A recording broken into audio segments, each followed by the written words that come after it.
રાણી BRTS bus stop અને આર્વેડ ટ્રાન્સક્યુ પ્લાઝાની સામે અહીંયા આ કૃષ્ણા ભેળ પકોડી સેન્ટર છે. અમે અહીંયા પકોડી ખાવા આવ્યા હતા. સમથિંગ 6:30 વાગ્યા જેવું. અમે પહેલી પકોડી ખાધી તો તમારા મગની પકોડીમાંથી વાળ નીકળ્યો તો અમે જવા દીધું કે ચાલો જવા દઈએ, ધંધો નથી બગાડવો. એ જ અમારી પહેલી ભૂલ. પછી છેલ્લી પકોડીમાંથી મારી પકોડીમાંથી આ હાડકું નીકળ્યું છે. જ્યારે અમે એમને કીધું તો એમને અમને એવું કીધું કે આ લાકડું છે. એના પછી અમે અમારી જોડે આવેલા પકોડી ખાનારા બીજા 4 લોકોને બતાવ્યું તો એમણે બી કીધું કે આ હાડકું છે.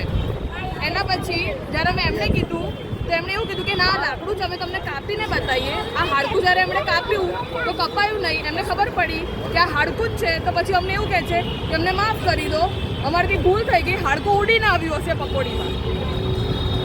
ધૂળ માટી ના ઉડે પણ હાડકું ઉડીને પકોડીમાં આવે. અને પછી અમે એવું કહે છે કે સોરી, આમાં અમારો કંઈ વાંક નથી. દુકાન એમની, પકોડી એમની, તો વાંક અમારો કે અમારા મોઢામાં હાડકું આવ્યું. મારી લાઈફના 25-22 વર્ષમાં અમે કોઈ નોનવેજ નથી ખાધું અને આ વસ્તુ અચાનક આ વસ્તુ થાય તો આનું જવાબદાર કોણ?